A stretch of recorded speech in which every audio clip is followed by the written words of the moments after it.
To primarily anchor our topic on the sugar reforms in the country, especially Mumia's sugar.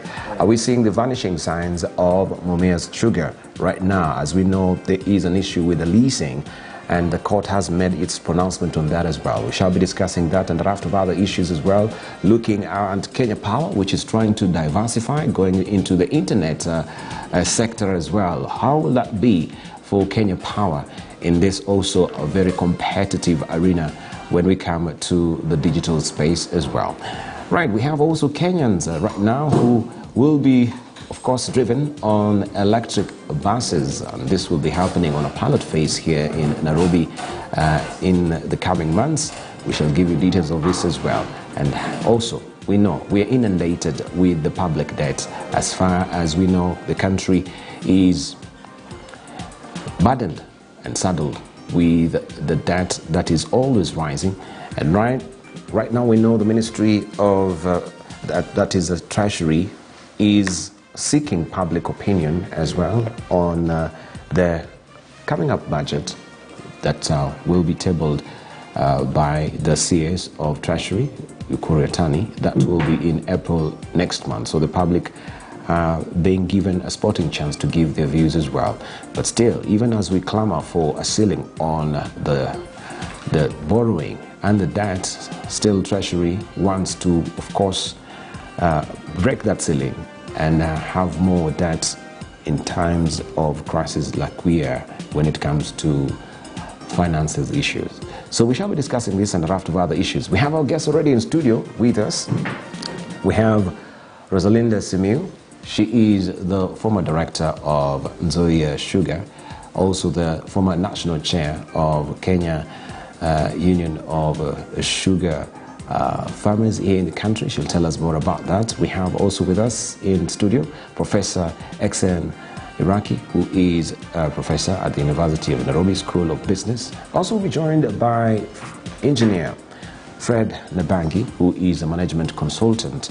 And much later, we'll be joined by Honorable Bilo Kero, who is the former senator for Mandera, also the former senator of Finance Committee, not the former senator, but the former senator chair of the Finance Committee in the Senate. So he will be here momentarily. Of course, he's gone for prayers, so at 6:30 we shall be having him here in studio as well. So also, you know what to do. You can head over to our Twitter handle, which is KTN News KE, where you can peg your thoughts using also the hashtag Morning Prime.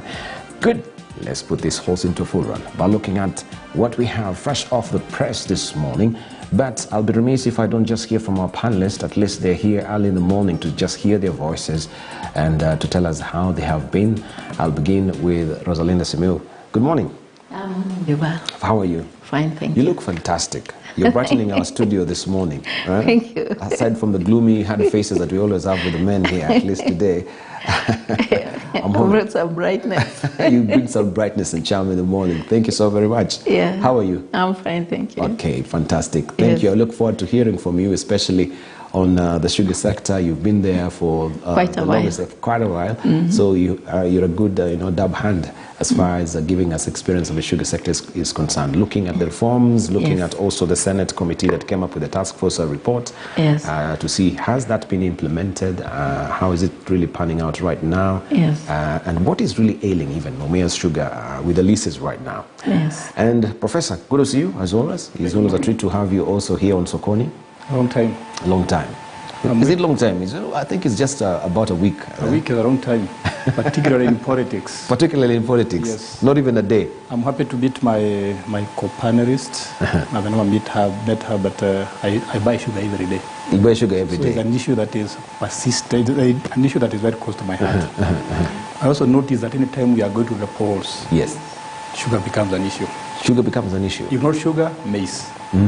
So there's nothing unusual about what we are seeing now. But she will tell us more as an insider. As an insider, yes. I'll probably give my observations from a very objective point of view as an outsider. Awesome. Apart from that, I'm waiting for the rains. I know the last time you were here, you're still waiting for the rains. Eh? That's why I'm getting concerned. That's why I'm getting concerned, because when I go to the supermarket to buy greens and so on, I'm noticing that the prices are going up because of shortage.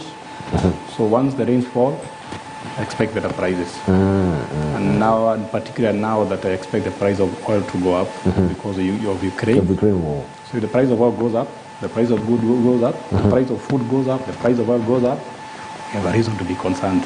And the price of sugar.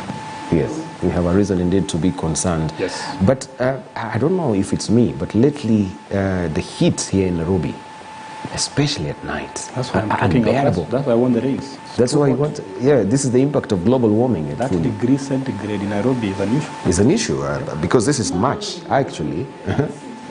Even in Western. Even in Western. Yeah, the nights are very hot. But we know it's when there's onset of rain. Okay. Usually there's that heat, yes, then the rains come. So that's a good sign. Yes. It's a good sign. Yes. All right, right. So, yeah, the atmosphere is building up.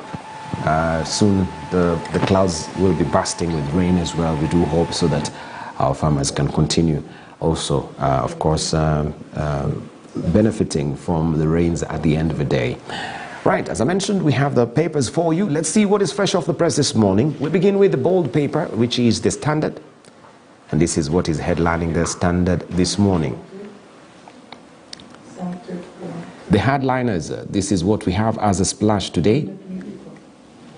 With only 30 days remaining to deposit coalition deals with parties' registrar, some political operatives are either aiding or impeding alliance building and caught in the middle of his rivals, Ruto and Raila, who are busy wooing new allies and sealing pacts.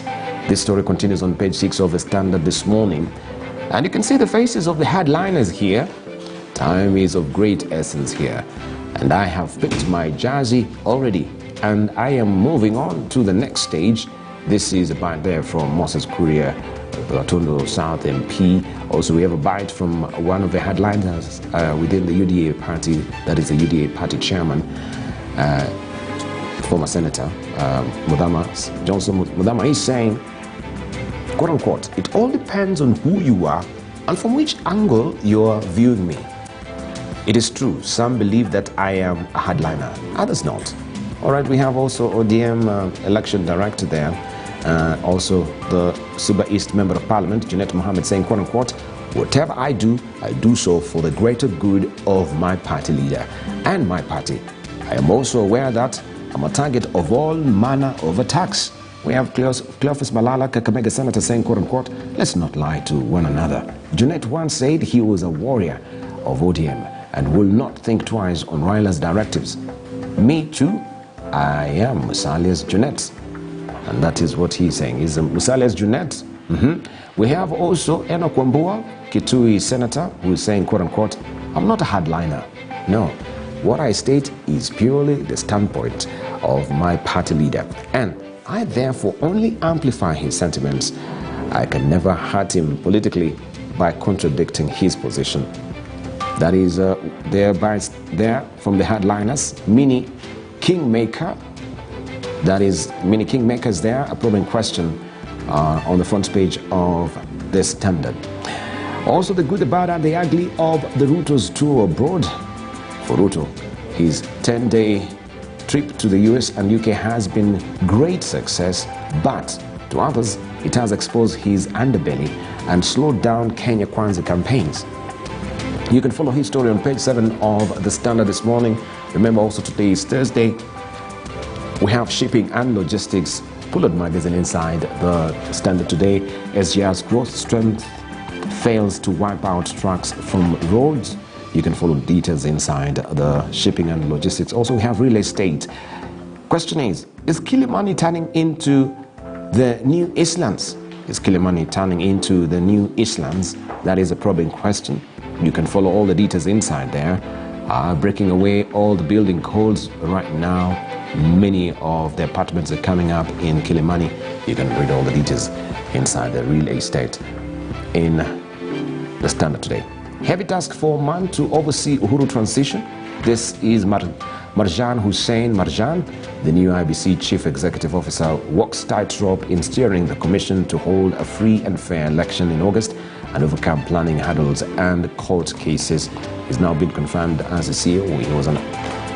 He was in an acting capacity, and right now that is has been settled. Let's look at the teas on top here. Relief as experts say COVID-19 no longer a threat, but you must stay alert. That is a story that you can follow on page 3 of the Standard this morning. Also, Thiba Dam is ready for commissioning. We're expecting the rains also to fill it up. This is a story that you can follow on page 25. This is a good relief for farmers. That is the rise of farmers, especially Mwea, Tabera, their irrigation schemes as well. Parties clash over Mumias. That is on 26. Also, this snaply figs fit in with our discussion here today when we are looking